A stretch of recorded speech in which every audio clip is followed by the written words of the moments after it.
पुतला बनी हुई को मार रही है। एक गोपी कन्हैया बन के गोवर्धन उठा रही है तो एक गोपी अघासुर मार रही है। अभिनय के माध्यम से यह सब की सब गोपियां उन्हीं लीलाओं को दोहरा रही हैं जिन लीलाओं को भगवान पहले कर चुके हैं। जैसे पागल हो गई हुई है ब्रजबाला,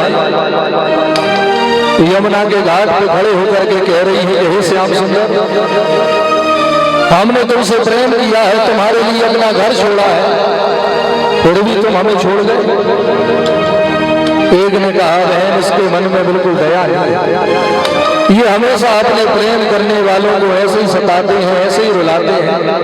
तो जब जब दुनिया में अवतार लेकर के आते हैं हमेशा अपने प्रेमियों को ऐसे ही तड़पाते हैं।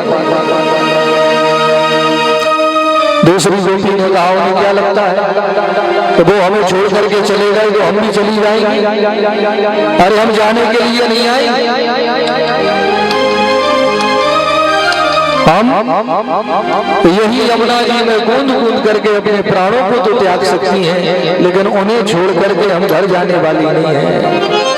हम मर जाएंगे लेकिन यहाँ से कहीं नहीं जाएंगे। ऐसी व्याकुल भई है ब्रजबालाएं कि भगवान के विरह में इन्होंने एक गोपी गीत गाया।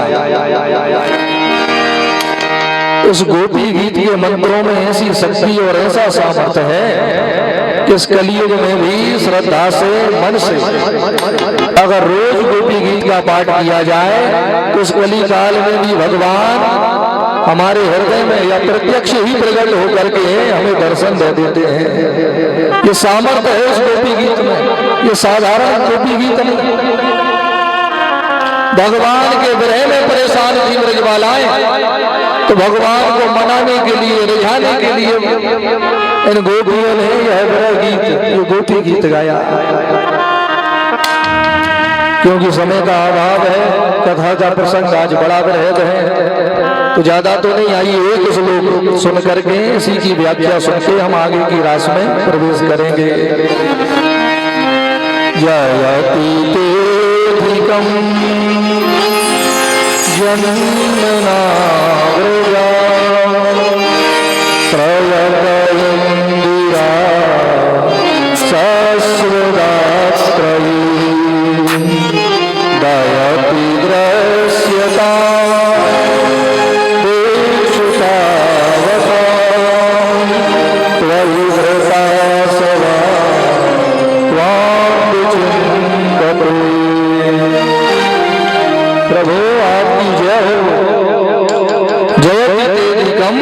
जन्मना प्रजा। गोपियों ने कहा प्रभु आपने जन्म लेकर के हमारे इस ब्रज और वृंदावन को वैकुंठ से भी सुंदर बना दिया। अरे यहाँ आता कौन था? हम गोपी वालों का कोई सम्मान कहाँ करता था, लेकिन जब से आप इस वृंदावन में आए हो प्रभु हम लोगों का भी सम्मान बढ़ गया, इस वृंदावन की महिमा बढ़ गई और यह वृंदावन आपके वैकुंठ से भी सुंदर हो गया। हमसे भूल हो गई है। संसार की अनमोल से अनमोल वस्तु अगर हमको बगैर मेहनत करे मिल जाए तो हम लोग फिर उसका मोल नहीं समझ पाते। भाई मेहनत से जो कमाया हो, मेहनत से जो प्राप्त किया हो उसकी तो खूब महिमा समझ आएगी, लेकिन बगैर मेहनत के तो कितना भी कीमती हमको प्राप्त हो जाए उसकी महिमा समझ नहीं आती। जैसे जिनके पिताजी ने, दादाजी ने खूब रात दिन मेहनत करी हो और मेहनत कर करके धन कमाया हो तो उनको तो धन की महिमा मालूम है, लेकिन जिन संतानों को कमाया मिल गया, मेहनत ही नहीं करनी पड़ी, करोड़पति के घर पैदा हो गए, अब वो धन की महिमा नहीं समझे। अब उसी धन को फिर उल्टे सीधे कामों में उन्होंने खर्चा करना प्रारंभ किया। कभी जुआ खेल रहे हैं, शराब पी रहे हैं, उल्टे सीधे काम कर रहे हैं, तो कोर्ट कचहरी के चक्कर लगा रहे हैं। सब धन ऐसे ही नष्ट हो रहा है। क्यों? धन कैसे कमाया जाता है वो परिश्रम उनको पता नहीं। अब दूसरा उदाहरण, मानो आपके गांव में ये सुंदर भागवत की कथा हो रही है, भागवत की कथा जो लोग अपने घर में निजी रूप में करवाते हैं तो उनको पता है कि एक भागवत का आयोजन करवाने में कितना परिश्रम होता है। 2-3 महीने पहले से तैयारियां करनी पड़ती हैं। सब रिश्तेदारों को निमंत्रण भेजो, कोई छूट गया तो फिर जीवन भर की बुराई। लाखों रुपया खर्चा किया, सब व्यवस्थाएं ढूंढते फिरे। पहले तो कहीं से टेंट की व्यवस्था, कहीं से साउंड की व्यवस्था। अब भोजन पंडित जी से कथा करवानी है, 2.5-3 महीने पहले उनसे भी समय लेना पड़ता है।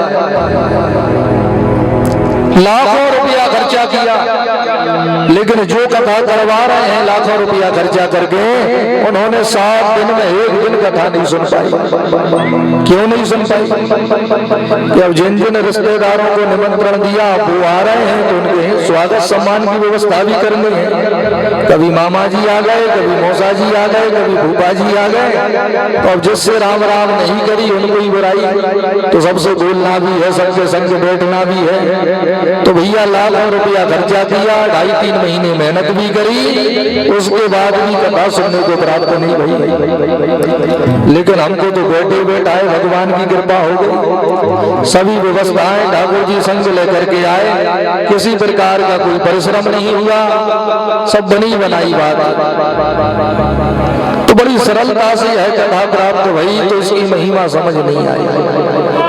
यही आयोजन जब अपने घर में निजी रूप में कराया होता तो फिर इसकी महिमा समझ में आती कि कथा करवाना कितना कठिन काम है, सहज नहीं है। लेकिन कोई कितनी भी अनमोल वस्तु हो, अगर हमको बगैर मेहनत किए मिल जाए तो हम लोग उसका मोल नहीं समझते। गोपियां कह रही हैं हम भूल गए थे कि जो परमात्मा सैकड़ों वर्षों की, हजारों वर्षों की तपस्या के बाद भी दर्शन नहीं देते, हमको बैठे बैठाए मिल गए तो हम समझ नहीं पाए। हमारे मन में अभिमान आ गया, और ये अभिमान धन का नहीं है, ये अभिमान बल का भी नहीं है, ये अभिमान संसार की वस्तुओं का नहीं है, ये अभिमान तो आपकी कृपा का है। आपने जो कृपा हमारे ऊपर की है ठाकुर जी, इतनी कृपा तो जिसके ऊपर हो जाए उसको अभिमान आ ही जाएगा। हे श्याम सुंदर, हम गांव की गवारन हैं, हमें क्षमा करो। जो हमसे भूल चूक हुई है उसे भूल जाओ। हे प्रभु हमें दर्शन देने आओ। अगर अब तुमने देर लगाई ना तो अब हम जिंदा नहीं रहेंगे। तुम्हारे बगैर एक एक श्वास हमको बड़ी भारी लग रही है। ऐसे सुंदर सुंदर शब्दों से गोपियों ने भगवान को पुकारा कि भगवान दरबस ही इन गोपियों के मध्य में दौड़े चले आ रहे हैं। पीताम्बर पटके को कंधे पे नहीं डाला, उस पीताम्बर को, पटके को भगवान हाथ में लेकर के दौड़ रहे। दौड़े दौड़े आए कन्हैया और आकर के इन गोपियों के मध्य में एकदम से प्रकट हो गए। बोले रास बिहारी सरकार की। अब ये सब की सब गोपियां देख रही। एक ने कहा छोड़ के क्यों गए थे? भगवान ने कहा देवी हो, मैं हमेशा अपने भक्तों की परीक्षा करता हूँ। कृपा तो बाद में होती है, पहले परीक्षा होती है। तो मैं तुम्हारी परीक्षा कर रहा था।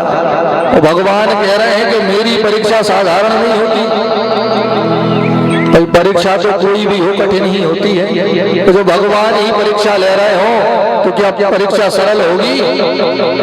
ठाकुर जी कह रहे हैं कि जब मैं अपने भक्तों की परीक्षा लेता हूं तो उन्हें एकदम बर्बाद कर देता हूं, उनका सब हर लेता हूं। अगर कोई रिश्तेदार, कोई मित्र उनकी सहायता भी करे ना तो कहीं से सहायता भी नहीं होने देता, सहायता में भी बाधा पैदा कर देता हूं। इतनी परेशानी में भी अगर मेरा भक्त मुझे भजना बंद नहीं करता, मेरा नाम रटना बंद नहीं करता, तो फिर मैं उसे इतना देता हूँ, इतना देता हूँ कि कभी किसी के सामने हाथ फैलाने की जरूरत ही नहीं पड़ती है। लेकिन देवियों, देता उसी को हूँ जो परीक्षा में पास हो जाते हैं। अच्छा देखो, परीक्षा में पास हो जाओगे तो ही तो अगली क्लास में जाओगे, और फेल हो गए तो वहीं थम के रह जाओगे। तो जो परीक्षा में पास होते हैं वो आगे बढ़ जाते हैं, उन्हें सब मिल जाता है, और जो फेल हो जाते हैं उन्हें दोबारा परीक्षा की तैयारी करनी पड़ती है। तो भैया तुम्हारे जीवन में अगर दुख आ गया हो तो थोड़े सावधान हो जाओ, क्योंकि अब तुम्हारी परीक्षा की घड़ी चल रही है। सावधान होकर के परीक्षा दे दो। अगर परीक्षा में पास हो गए तो फिर जीवन भर तुम्हें दुखी नहीं होना पड़ेगा, जीवन भर फिर तुम्हें रोना नहीं पड़ेगा। इसलिए जो दुख आया है उसे सह जाओ। दुख में भी भगवान का स्मरण करो, दुख में भी भगवान को धन्यवाद दो कि प्रभु कम से कम आपने ये मानव का तन तो दिया, अगर कुत्ता बिल्ली बनाया होता तो जीवन और कितना कठिन हो जाता। मानव के तन में भी अगर एक हाथ और एक पैर कम बना दिया होता या बगैर आंखों का बना के भेज दिया होता, तो आपने स्वस्थ सुंदर हमको मानव का तन दिया, ये आपकी बड़ी कृपा है। और हे ठाकुर जी, दूसरी कृपा आपने हमारे ऊपर ये करी कि जो संसार का सबसे सुंदर सत्य सनातन धर्म है, ऐसे सनातन धर्म में हमको जन्म दिया, जहाँ छोटी छोटी बेटियों को देवी मान करके पूजा जाता है, माता पिता गुरु को भगवान मान करके पूजा जाता है। अरे हम सनातनी तो नदियों की भी पूजा करते हैं, पहाड़ों की भी पूजा करते हैं, पेड़ पौधों की तक पूजा करते हैं। जहाँ कण कण में भगवान का भाव रख करके पूरे संसार को पूछते हैं हम सनातनी, इससे सुंदर कोई दूसरा धर्म है क्या? तो दूसरी कृपा यही है कि जो सबसे सुंदर धर्म है उसमें आपने हमें जन्म दिया। और तीसरी कृपा ये करी कि जो देव भूमि, ऋषि भूमि, संतों की भूमि, भारत भूमि में हमारा जन्म हुआ। अगर थोड़े से पड़ोस में जन्म गए होते,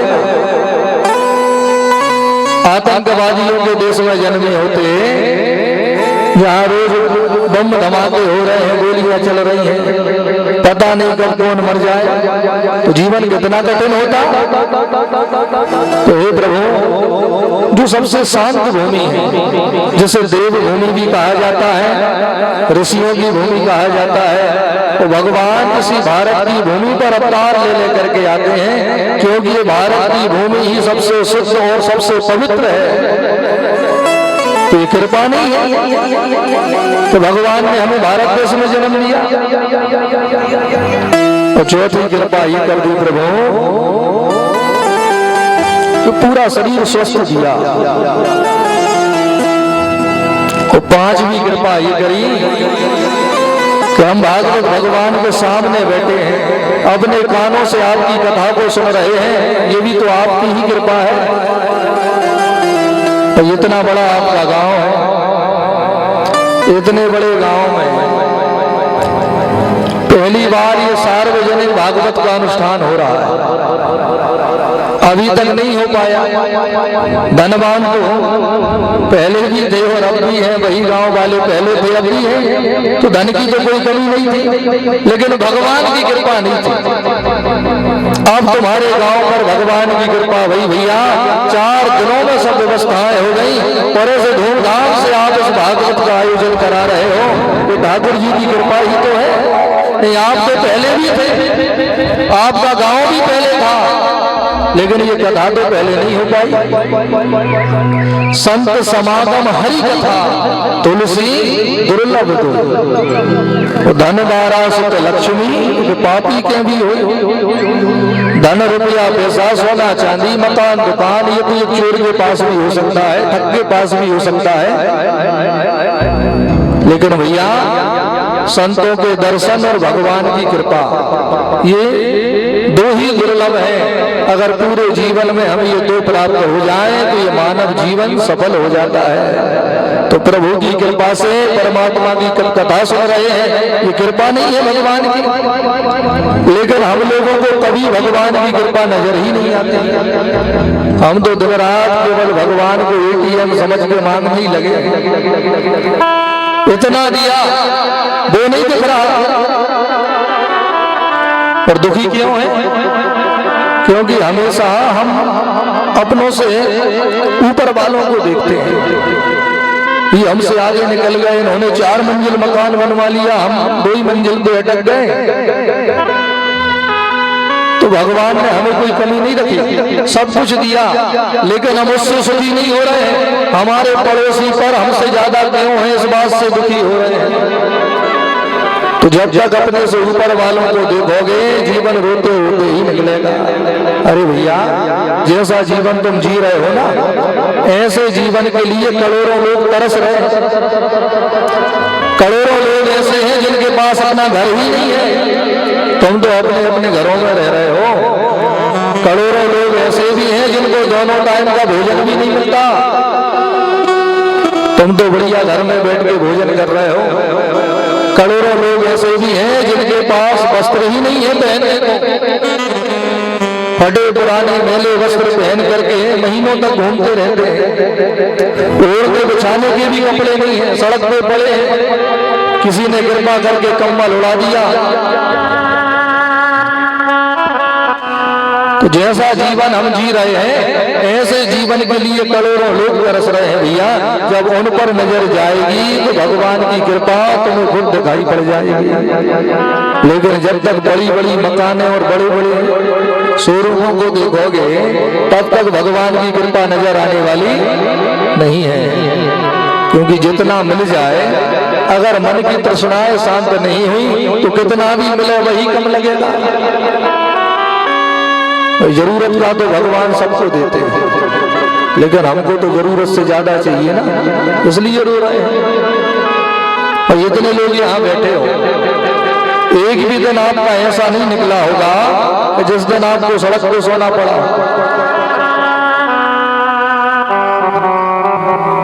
एक भी दिन ऐसा भी नहीं निकला होगा कि 24 घंटे में कुछ खाने को ही ना मिला। एक भी दिन ऐसा भी नहीं निकला होगा कि पहनने कपड़े ही नहीं। तो जो जरूरत है वो तो ठाकुर जी सब दे रहे हैं, लेकिन हम रो इसलिए रहे हैं कि हमको तो जरूरत से ज्यादा चाहिए। जरूरत से ज्यादा भी मिलेगा तो उसे योग्य बनो। गोपियों के सामने भगवान ने कहा, देवियों तुम मुझसे जो प्रेम करती हो वो सच्चा प्रेम है, और तुम्हारे प्रेम के ऋण को तो मैं 100 जन्म लेकर भी नहीं चुका सकता। मैं तुम्हें छोड़ के भाग गया, तुम चाहती तो अपने अपने घर जा सकती थी, लेकिन तुमने मरना स्वीकार किया, लेकिन घर जाना स्वीकार नहीं किया। कितनी परीक्षा हो रही है। अरे रास में शामिल होना इतना सरल थोड़ी है। जिस रास में शामिल होने के लिए स्वर्ग के देवता भी लालायित हो रहे हैं, लेकिन उनको भी नहीं बुलाया। अरे औरों की तो कहे कौन, हमारे भोले बाबा, उनका मन मचल गया, बोले हम भी जाएंगे। मैया ने कहा, बाबा वहां तो केवल कन्हैया ही प्रवेश कर सकते हैं, उनके सिवा कोई दूसरा पुरुष नहीं। तो भोलेनाथ ने कहा, तो फिर हमें भी गोपी बनाओ। तो साड़ी पहन करके छैल छबीली गोपी बन करके आए बाबा, और आज तक गोपेश्वर बने बैठे हैं। बोल गोपेश्वर महादेव की जय। तो ऐसा सुंदर दिव्य भगवान का रास प्रारंभ हुआ, 7 मंडल बन गए, अनेकों रूपों में कन्हैया प्रकट हो गए। जितनी गोपियां उतने कन्हैया, सबको लग रहा है कन्हैया हमारे संग झूम रहे हैं, हमारे